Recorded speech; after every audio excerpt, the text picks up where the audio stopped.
Good evening, everyone. Welcome to the Midtown Scholar bookstore. My name is Alex. I'm with the Scholar. Thank you for joining us this evening. We're happy you're here with us in Harrisburg, and we hope you enjoy tonight's program with Audrey Clare Farley. Before we get started tonight, we do have some quick housekeeping. First, we have many events coming up at the bookstore in the next few months. We'll be hosting Colson Whitehead, James McBride, Ruth Ware, Riley Sager, and more. Please visit our website for more details. Take an events flyer up at the front table as you leave, and stay tuned to our social media pages, website, and newsletter for updates and announcements. Lastly, we encourage you to come away with a signed book tonight. Tonight is the official publication date and launch event for Audrey, so we want everyone to come away with a book. We have copies of Girls and Their Monsters and the Unfit Heiress, and Audrey will be sticking around afterwards for a signing. Book sales are the bedrock of sustainability for our free author events, and every purchase helps support the bookstore, our staff, and the author. But now I'm happy to introduce our speakers this evening. Our interviewer is Katy Giebenhain. Katy is the author of Sharp's Cabaret. Her master's in writing is from University of South Wales. She co-hosts a First Friday poetry series at the Ragged Edge Coffee House in Gettysburg, Pennsylvania, and has been a regional judge for Poetry Out Loud. Her poems have appeared in Pittsburgh Quarterly, New Welsh Review, Bridge 8, the Examined Life Journal, the Arkansas Review, and elsewhere. Of course, our featured author tonight is Audrey Clare Farley. Audrey is the author of The Unfit Heiress, a page-turning drama about reproductive rights and eugenics framed by the story of Anne Cooper Hewitt, as well as a writer, book reviewer, and historian of 20th century American literature and culture. Having earned a PhD in English from University of Maryland College Park in 2017, she occasionally lectures in history and literature at local universities. Her writing on the eugenics movement and other topics has appeared in The Atlantic, The Washington Post, The New Republic, Public Books, Lady Science, Long Reads, and Marginalia Review of Books, where she is a contributing editor. She lives in Hanover. Of course, Audrey's new book that we are here for this evening is titled Girls and Their Monsters, The Genain Quadruplets and the Making of Madness in America. I've got to read just one blurb. This one's from Grace Cho, who writes, quote, Girls and Their Monsters is both an intimate and compassionate portrait of girls growing up under the constant gaze of media, doctors, and government agencies, and a well-researched analysis of a nation in the grip of social illness. This book is brilliant and riveting. It's an honor to host Audrey for the launch of her new book. So without further ado, please join me welcoming to the stage Audrey Clare Farley and Katy Giebenhain.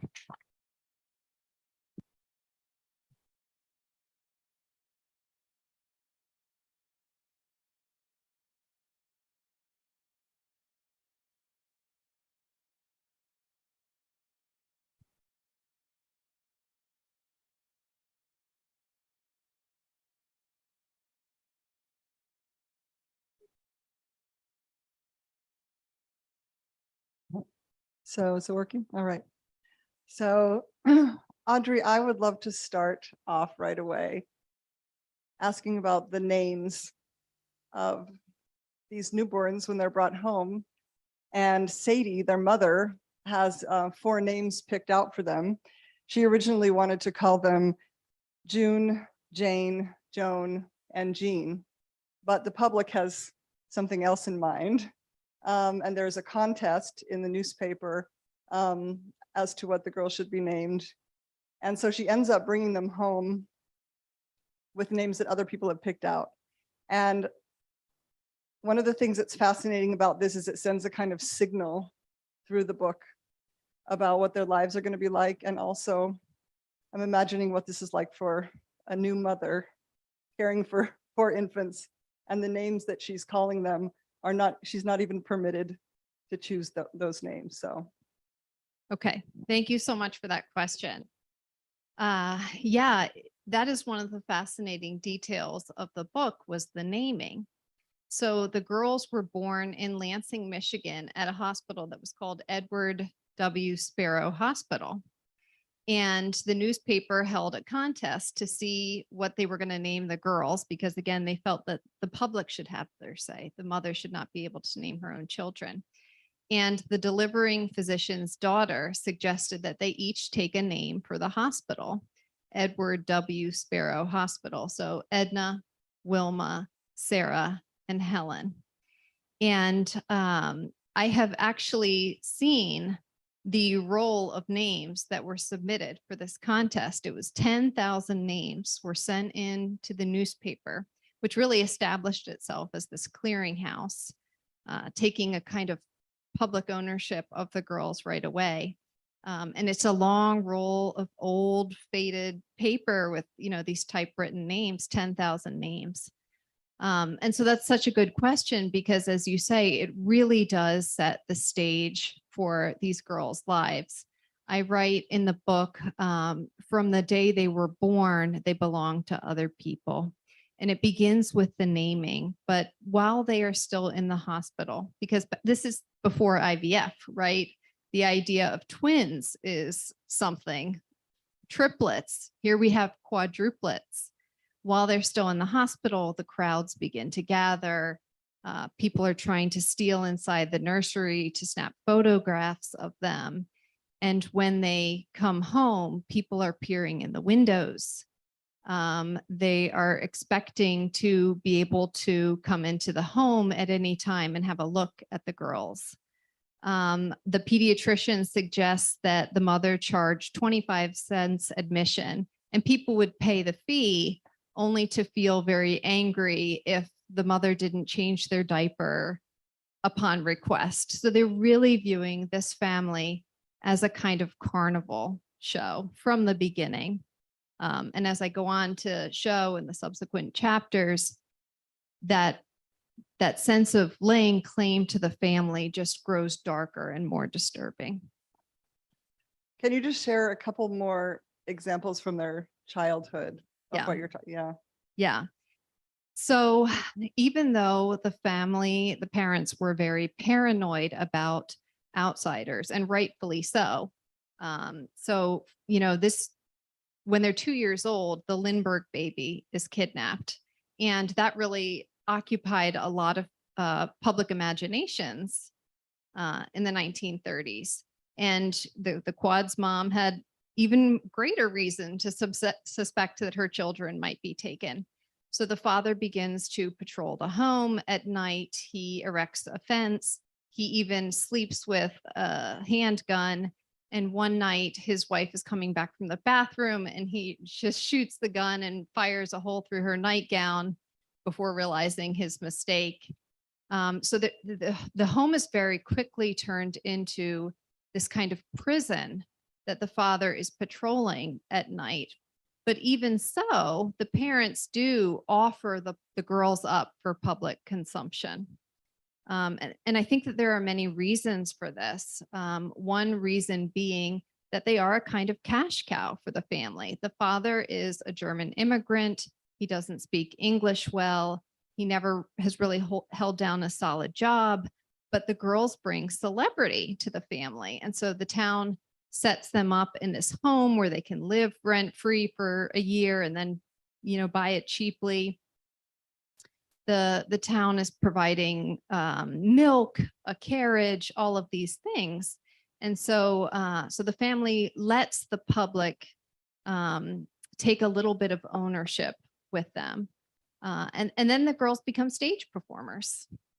And Literally. yeah, literally. They have a little singing and dancing act.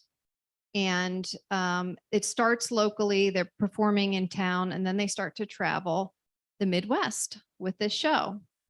And I think that the stage act is one of the things that disturbed me the most about this story, because they're singing, they would get dressed up in these cute little outfits and wear, ribbons and ruffles, and they're singing songs, some of which had racial slurs, a lot of which glorified, Columbus and these more unsavory parts of our history. And on at least one occasion, they even opened for minstrel performers. So men in blackface who are enacting these stereotypes about people of color and the threat that Black men posed to white girls, to these innocent white ribbon-wearing girls like the Quadruplets. So the town is laying claim to them in the sense that they expect to be able to show up at the house and see them, but also in the sense that they are using them as a screen to project so many of the cultural anxieties of the time. And this was the time of Jim Crow. One of the amazing things about this book is that one of the sisters is still alive. And can you talk a bit about what it's been like having a relationship with her as part of your research? Mhm. And not only that, but before you approached her and knew if she would even want to talk to you or participate in this research, it's very different to be writing about something when not everyone is dead, right? Mhm. So as a sort of historian, I'm really interested in how you see that too. Mhm. So that was a totally new experience for me because my first book was about an heiress whose mother had had her sterilized against her knowledge to deprive her of the family fortune. So of course, her being sterilized, there's no descendants, right? She's long dead. And I can write about her without this fear that this person or her children are still alive. And actually, when I first started writing this book, I thought I was in the same position because they were born in 1930. And so it truly didn't occur to me that one of them would still be alive. And I was also at that point dealing with their pseudonyms. So I didn't figure out right away that the one was still alive. And I figured it out a few months into the research. And I was excited because here's this, new avenue of research that has opened up. But I also felt a weight of responsibility. I was like, oh, wow, this person is still alive. I need to take so much more care with her story. It needs to be a sensitively told story, not just this tabloid tale. And so I actually reached out to her son through Facebook, and he didn't get back to me right away. He later said just because he doesn't check Facebook regularly. And, I just had to be completely honest with him and say, I'm writing this book about your mom and her sisters, and I want to tell the truth about their lives. And, I'm not here to tell the story about them that the newspapers told. And I was just completely forthcoming. And he said, okay, and really opened up to me about his life and all that he went through as well. And I think after he had kind of felt me out, he gave me his mother's phone number, and I called her, and she was so surprised that someone had found her after all these years because she'd kind of faded from public memory. So she had been so famous for so many decades of her life, but then the sisters started to die, and multiples aren't a novelty anymore, right? We have IVF. And so there's twins, there's triplets out there. They're not as special as they were in 1930. So she was very, very excited that somebody was interested in her story. That said, certainly in the beginning, she wanted to place emphasis on parts of her life that she was proud of. So she wanted to talk about the sister act, the singing and dancing and things like this. It took a little bit of time for me to convey to her, that I was writing a book about madness and the making of schizophrenia, and to be able to gain her trust to tell that story. And one of the things that I said to her, I'm really going on. I've answered your question and then No, some. please, Okay. please go on. Yeah. I just said to her, the narrative about you and your sisters was in many ways flat and fake and written with very sinister motives. But you are a gift. And you are so much more precious than that character. And she believed me. And we've really become, great friends. And, I wrote in the acknowledgments, she's very involved in my life and my kids' life. When my son was having a batting slump, she was not only praying for him, but recruiting people in her retirement home to pray for him to get him out of his slump. So she's a gift in my life now. And, you know, I hope and plan that we'll be friends until the end. Something that's very interesting that's goes throughout the book is the National Institutes for Mental Health, NIMH. And so it's an institution, certainly, but when we look at the timing, you know, as young adults, the four sisters and actually their parents, they go there to be studied, essentially. But could you say something about the time that the NIMH was in? I mean, it was just getting established. It was very new. Could you say something about that? And then also something about Sarah's observations that she shared with you about her experience there. Yeah, absolutely. So the girls were diagnosed with schizophrenia in their home state of Michigan in the early 1950s. NIMH had been established in 1949, so soon after World War II.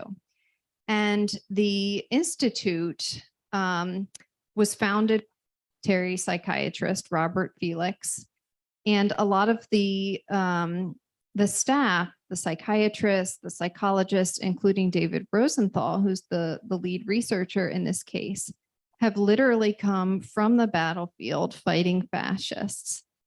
And they just have this optimism about building a better world. And so NIMH is very much in this spirit of, you know, not just curing mental health or understanding a disease like schizophrenia the way that you would understand, say, cancer, but truly ushering in a better world. And so there's just this confidence that they can, you know, solve the mystery of a disease like schizophrenia, but also that they can build a kind of, you know, utopian America. And so what I'm getting at here is that in the beginning, there is this program of social psychiatry. And so the quadruplets come to NIMH at this time where there's this vision of social psychiatry, but also where there is pressure to be like the other institutes in NIH, which are more scientific and which are studying things like diseases and like cancer. And so there's this pressure on the one hand to have the social experiment, but on the other hand, to be scientific and rigorous in your research. And so they think, you know, that if they can understand the genetics of mental illness and getting to, you know, the hard science, that will, you know, validate the institution. Yeah, it's very real. They know they're sort of up against that, trying to make it be more like the hard sciences. Can you say something about Rosenberg's role as a listener and as a sort of consistent presence in the life of this family? Yeah. So Rosenthal was, he had started at Johns Hopkins University and switched over to NIMH soon after the quads were there.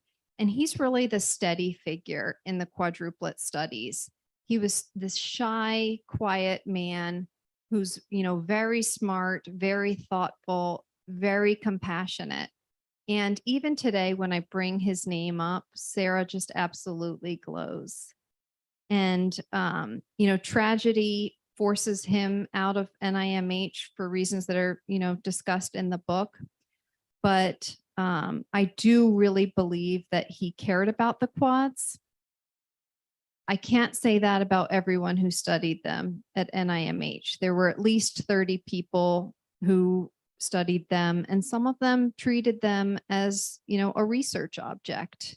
They thought this family was going to help them prove their theory of schizophrenia, whether that was a theory of, you know, family relations, which were big in schizophrenia research at the time, or if it was going to, you know, prove that it was this gene that caused schizophrenia. But Rosenthal was, I think, a really good force in their lives, and Sarah still has very good memories of him. Yeah, in all stages of their lives, they get a lot projected upon them, right? The expectations of others, and sometimes in very, very terrible ways. Yeah, that Mhm. continues throughout. I'm interested in a couple of questions that you're hoping readers might have themselves after they read this book, or an example maybe of one question, because we've got this very fascinating, intimate story, but many, many cultural implications. It's a really interesting scope, always going back and forth between up close and then stepping back. For readers now, in the sort of political and social context that we're living in now, what's something that, an example of something that you might hope that a reader might ask of Mhm. themselves or ask of this culture that we live in? Mhm. Well, I'll say that, I was really thinking of the phenomenon dying of whiteness as I wrote this book. That's a concept that has been coined by the psychiatrist Jonathan Metzl, but discussed by many others, which is about how white folks have often invested in policies and programs that are intended to hurt others, but that actually hurt them. And a big piece of this story and of the quadruplets is the total retrenchment of social programs that happens beginning in the 1970s, but in earnest with Reagan. And all of this rich research that was poured into the quadruplets and understanding things like the family was cast aside in favor of biomedical research. So we're no longer going to talk about racism or sexism or poverty or discrimination in the workplace. Those questions are suddenly thrown overboard. And that kind of just jettisoning of the social determinants of health really hurt these quads. They were brought back to NIMH in the 1980s and the 1990s. And the focus is so singularly on the brain and biochemical factors. And as I show in the book, their house was still a house of horrors. And the researchers who studied them in the 1980s and 90s missed a lot. They got those brain scans, they did the blood tests, the spinal tap, and did not make much of an effort to understand what was still happening in their lives. I also think that the dying of whiteness phenomenon, is applicable here because of the way that these girls were made the poster girls of this concept of white racial innocence. So I mentioned earlier, that they were forced to open for minstrel performers. They would go on stage, these cute little innocent girls who are really bearing such a heavy burden, really the burden of the racist Jim Crow society. And that is a burden, right? When we think about whiteness, we often tend to think of the privilege that white folks have in America, and they are privileged. They get a free house, right? They get a free house. They get this attention and all of these resources, but they were also burdened. And so that's, I think, probably the most salient theme for me is the way that these white girl bodies can be both venerated and made to bear the burdens of slavery and Jim Crow. I'm looking for Alex now because Oh, I feel like that might be the moment to open it up for questions. okay. That's a perfect thing to end it on. There you are. Okay. We have time for questions. So if you just raise your hand, I'll go here first. Just on that last point, does Sarah, right, does she I'm sorry. Does she recognize that dynamic you just described? Well, I've tried to explain it to her, and what she can recognize is that she was expected to be perfect. So that she was expected to have this totally idyllic life and be an all-American family. So I think that she can grasp part of it. And she and I talked a lot about the figure of Shirley Temple, who's mentioned in the book. Shirley Temple is an icon of theirs, and they would keep scrapbooks of her and study those scrapbooks. And there's a really great quote from one of the researchers that says that the scrapbooks that the Quads kept were made to remind them of who and what they were expected to be. And so with Shirley Temple, especially, it's easy for her to see that there is a difference between somebody's life and the mythology that surrounds them. So I think, she doesn't maybe understand it as in a scholarly sense, but she can perceive the truth of it. When you use the term schizophrenia, I mean, that's a very serious mental illness. Did they get treatment? Did they go into institutions? Or how did they function? Mm-hmm. Do you not think they were schizophrenic? I'm a little puzzled by whether and how they functioned and that kind of thing. Well, it varied. One of the quadruplets was the worst treated in the family. She was early on pegged the bad child, and the dad abused her the most. And she was taken out of school, never graduated with the others. And she was the most mentally ill and was in and out of institutions for most of her life. Sarah was the favored child and one of the prettier and smarter quadruplets.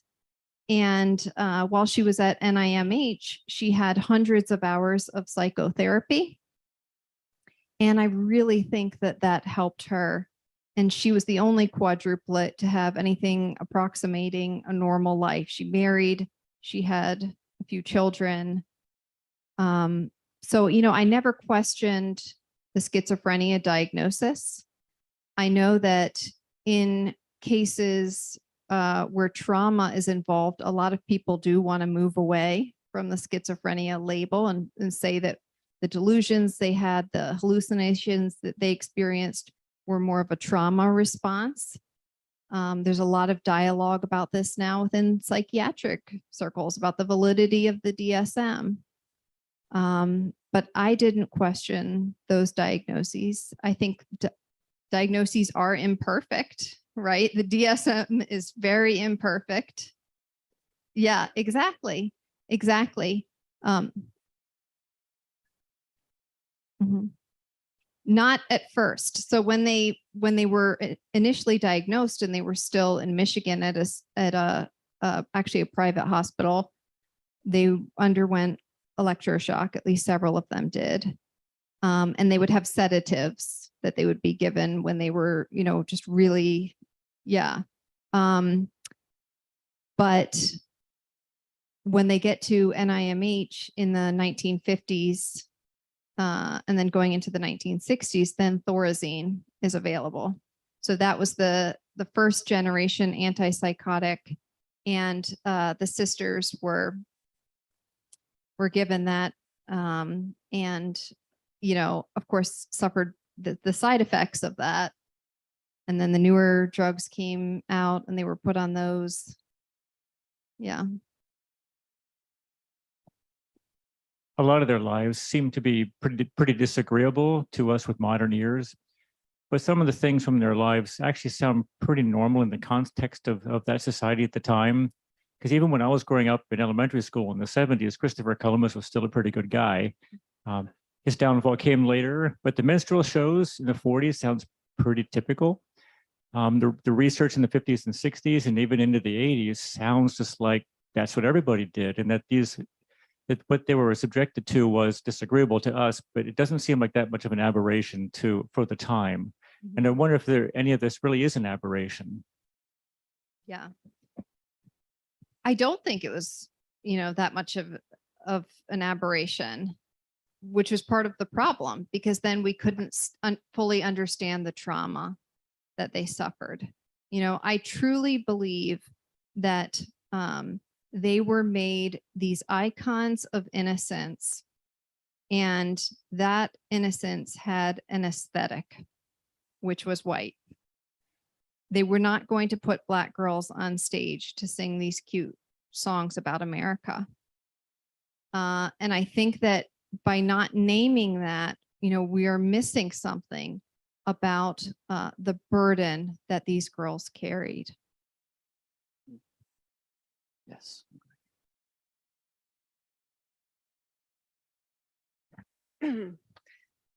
Thank you. I'm very excited to read this book. As I'm hearing you talk, I'm thinking a lot about other pieces of literature that seem to tease out these similar themes about idealized females having psychotic breaks.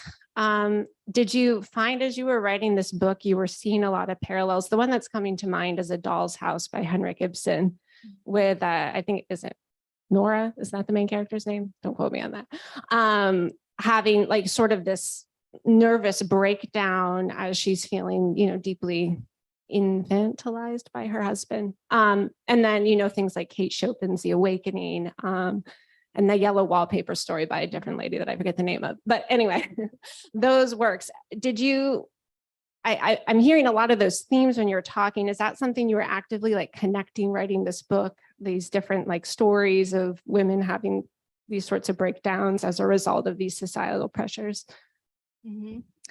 That's a really good question. Thank you. I feel like I should have thought of those books because my background is in literary studies. But I think what was more on my mind was Freud and his, concept of hysteria, and also his abandonment of the seduction theory. So in the early part of his career, he, theorized that a lot of these women, who appear neurotic and are on his couch had been abused. And he articulates that theory and then very quickly begins to backpedal. And he decides that, well, they probably weren't abused, but instead they're just expressing some fantasy. And then that becomes his legacy, this Oedipal theory. So I was thinking quite a bit about him, and, he's a through line in the book. And his reluctance to take women and their distress seriously, and how that really, set a bad tone for psychology and for psychiatry for decades. I have a lot of questions, but I'll Yeah. keep it to two. This is fascinating. One, I wanted to know how you came across this particular family and what led you to write about this in your other book. But also I keep thinking of John and Kate plus 8 and the Duggar family and this other family that played Celtic music, and it turned out the father was abusive. I mean, this is a pretty, and them, this is like, we take these people and we like make them what you're talking about. So it's just so pervasive, but those are two questions. Yeah. So you've given me some homework because I didn't recognize all of those names. Okay.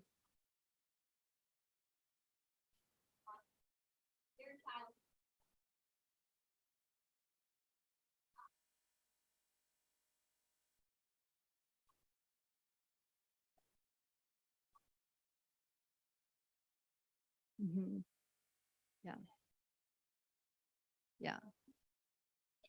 Yeah. Yeah. Well, I'll definitely have to look them up, but in terms of how I came to the story, I have to give credit to my mother, who was reading Bob Folker's book, Hidden Valley Road, which is also a story about a big family, I think 12 kids, 6 of whom were diagnosed with schizophrenia. And in that book, which was an Oprah's bestseller or Oprah's pick, he very quickly mentioned the quadruplets and David Rosenthal, who studied them. And my mom called me and she said, I have your idea for your next book picked out. And at first I wasn't that interested because, you know, the nature nurture question seems like it's been beaten to death. But when I was reading about them, it really quickly became clear to me that long before they were the poster girls of psychiatric genetics, they were the poster girls of this other mythology. And so the nature nurture thing is actually one of the least interesting questions to me, but I very quickly got sucked in. And, you know, my mom will watch this later, and I'll just say right here that she was right. This was my next book. Yeah. Thank you for that question. I have a quick follow-up that kind of is related to that. I really enjoy narrative-driven history, and like Candace Millard or Eric Larson, and they've written recently about, you know, like Churchill. And as far as like narrative-driven history, that's kind of low-hanging fruit in terms of sales and interest. But you're doing something a little different. I haven't heard of these 2 stories that you've written about so far. You're more of unearthing these stories that maybe have been forgotten in the annals of American history. And I guess what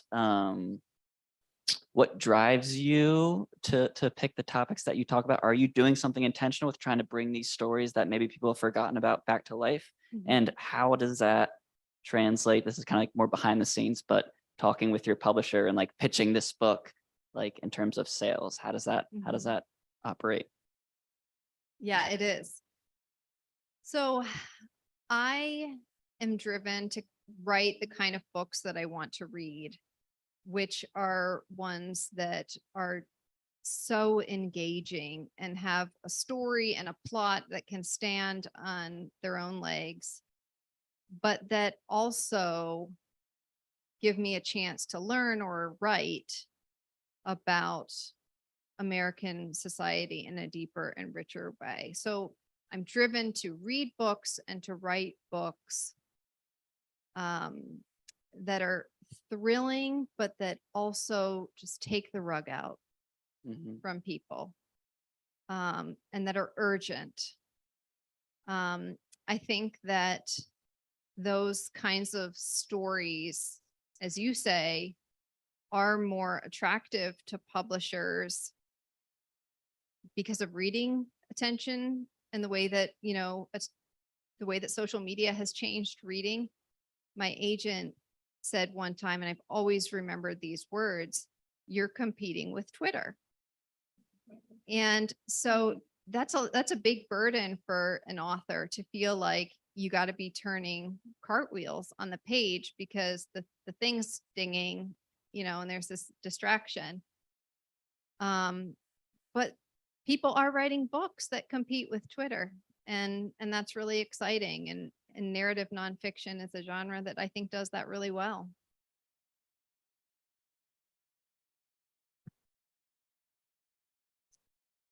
There's a family that is compared in your book that experiences things different than the Morlock family. Can you talk a little bit more about that? Thanks, Dad. So, yeah. There is a family in Lansing, the Little family. The patriarch of the family is a Baptist preacher who has come to the city because he had been chased out by racial terrorists in another town. And the family quickly becomes the subject of persecution in Lansing because they're living in a whites only neighborhood. The patriarch of the family, that preacher, is killed, and his family believes that it was the Black Legion, which was a Midwestern offshoot of the Klan. And as soon as he's killed, the woman is put on welfare, and the welfare workers are very suspicious of her. They just burst into her home without knocking, look down on her, deny her request for glasses for her son. This is happening a mile or so away from the quads. And so the contrast was just so striking to me that you've got this one white family in need who gets everything they need and more, and this Black family that has to beg to have their basic needs met, and are just looked at as a total burden on society. Their stories became even more linked because the mother of the family was institutionalized after she became pregnant and was diagnosed with schizophrenia on the basis that she was paranoid of white people. And she spends something like 24 or 25 years in this institution. The reason I know her story is because her son grew up to be a very famous figure, which I won't spoil. You'll have to read the book for that.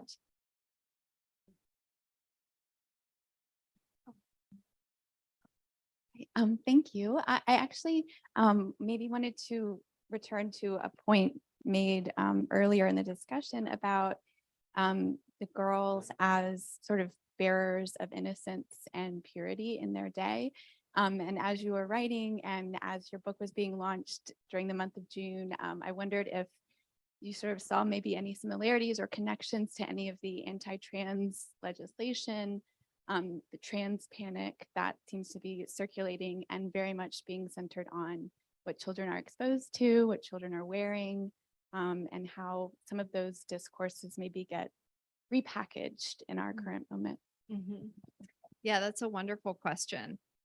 So one of the central arguments of the book is that the abuse of these girls goes on for decades, not because we didn't talk about sexual abuse, which a lot of, when I would talk about the book to people, they would just say, oh, they didn't talk about sexual abuse back then. That's why it was. And I would have to say, well, actually, they talked about sexual abuse all the time, but only as something that they do. So, you know, in Jim Crow America, there is the rape myth, which is that this barbarous Black man is out to get our white girls. And that's the reason why we have to have segregation. And that's what justifies lynching. That's why we have to, you know, have segregated schools. We can't have them sitting in the same classroom. And I think that that rape myth still persists today. And we're seeing it very intensely with, you know, the anti-trans rhetoric.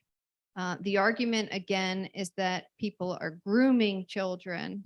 Even, you know, a gay public school teacher now is being subjected to this. They're grooming children. In some cases, I've seen people say they're sodomizing children.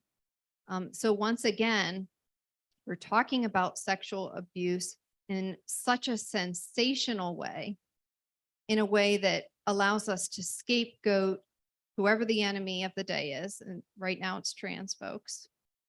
And a total disinterest in talking about the sexual abuse that happens every day in familiar spaces at the hands of familiar people, brothers, fathers, uncles, and so on.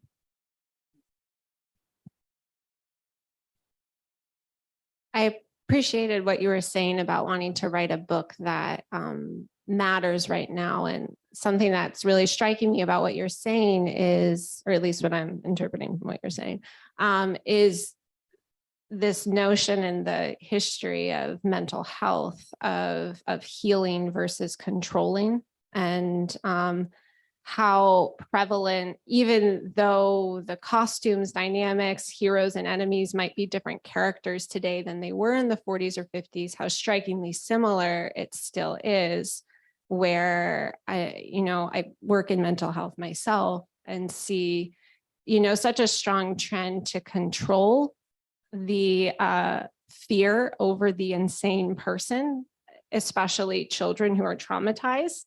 And post-pharmaceutical revolution, not that these drugs aren't wonderfully beneficial, but they can be used to such an extent, like you were talking about with the biomedical obsession with these women, as opposed to, the one that took into account sociological factors and all these other things, that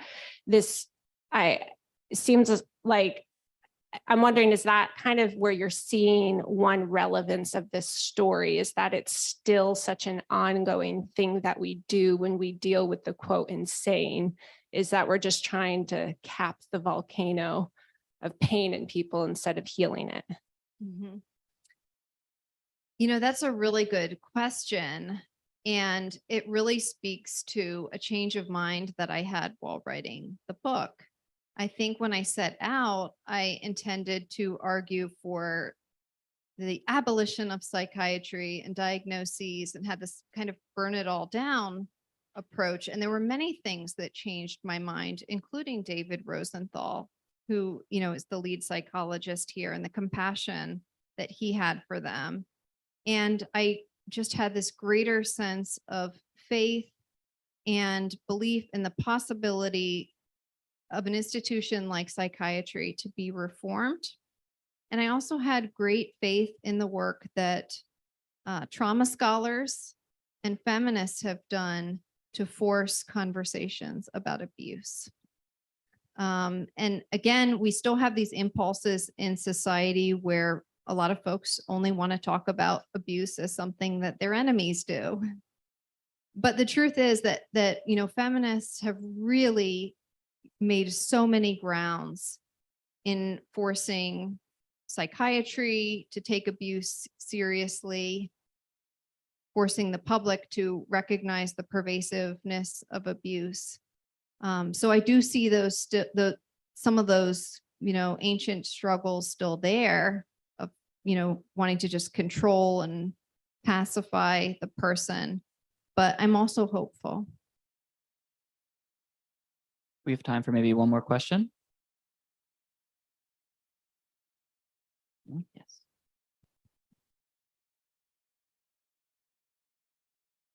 Hello, thank you very much for being here today. I've enjoyed your talk. Do you have an idea for another book? Have you started that process? And how do you discover your ideas? And can you talk a little bit about that?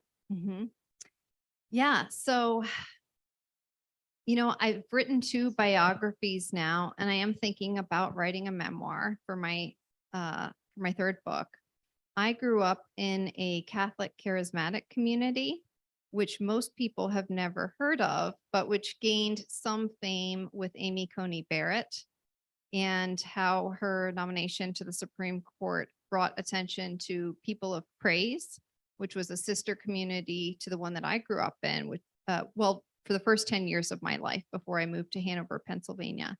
And that was called the Lamb of God in Baltimore, Maryland.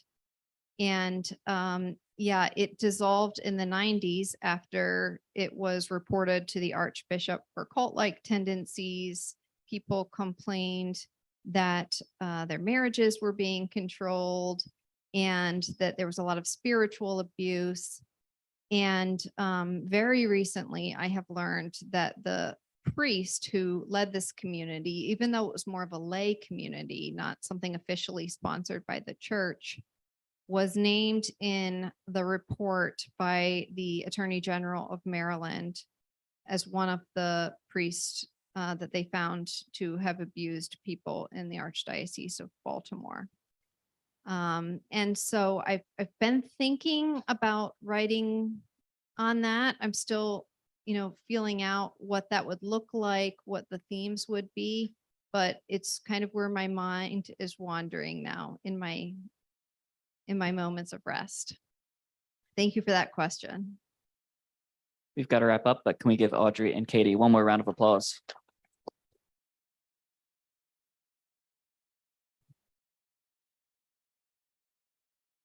Congratulations, Audrey, on your new book. Thank you, Katy, for coming back to the bookstore. We have books available for purchase up at the cafe. Audrey's going to stick around and we'll sign books over at this table. To everyone in the audience, thanks again for coming and have a good night.